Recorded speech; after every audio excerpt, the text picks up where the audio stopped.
walk me through what happened with Myles Garrett and Jimmy Haslam, or what didn't. So this is obviously, Rich, a continuation of what's been going on since right after the end of last season, which is Myles Garrett very quickly after last season ended. He even mused about it publicly in his exit meeting with reporters, saying that he had some things he needed to evaluate. He and his agent, Nicole Lynn, went to the team right after the season, began to tell them, hey, we'd like to go elsewhere. The time has come. Myles is, he's around 30 years old. He's got good years left, but he knows that, he's only got a certain amount of a window to go compete for championships. Myles doesn't feel like you're close to competing for a championship, and he wants to go someplace else.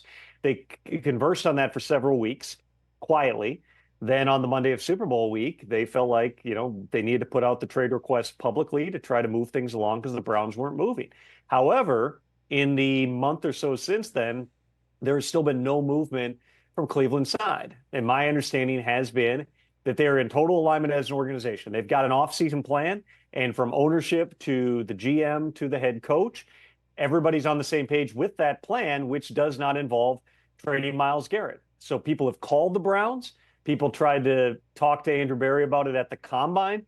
And I've spoken to a number of those people, and everyone says, Barry, it's not like there's wiggle room. It's not, well, what might it be, or talk to me. It's, I am not trading him. So for Myles Garrett, who is seeing absolutely no movement, and he feels, you can argue, how you feel about, his state of mind at this point, but he feels like, I've been the face of the franchise for close to a decade here. I've given you a lot of good years. I've won Defensive Player of the Year. We've been to the playoffs. We've won a playoff game. It's time for me as a Hall of Fame caliber player. I should have a voice in this. And when, Andrew Berry was not willing to move on that, Myles tried to go to Jimmy Haslam, who, again, as this thing was evolving way back in January, they didn't converse at that point. But Myles basically said, from my understanding, hey, I want to come in and meet, and I don't want to talk. And Jimmy basically said, I'm not getting involved. Go talk to Andrew Berry, who, of course, has already rejected all the overtures they've made to trying to sign Myles Garrett. So I can see this, or to trade Myles Garrett. So I can see this from multiple standpoints here. For the Browns, you're going, this is an occasion where Jimmy Haslam has gotten criticized before for meddling, or the perception of meddling. Here he's saying, hey, I'm staying out of it. This is a football decision. I'm leaving it with the football people.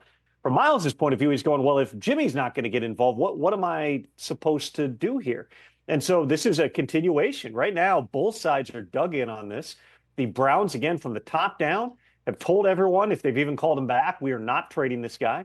And Myles has said, I don't want to play for the Browns. It's not about the city of Cleveland. He loves it there. It's about, he doesn't think that they're ready to win right now, coming off of a really challenging type of season. And now Myles Garrett is, from what I'm told, beginning to contemplate the very real idea that if the Browns don't trade him, that he might have to sit out games. He might have to sit out into next season, which, of course, Rich, is every player's greatest leverage is, I'm not going to be out there if I don't get to go the place that I want to. So I remember saying this, when I came on this show, I think it was the day of or the day after that trade request became public. This is going to take a while. This is not a simple, all right, we're moving forward here. The Browns don't want to trade him.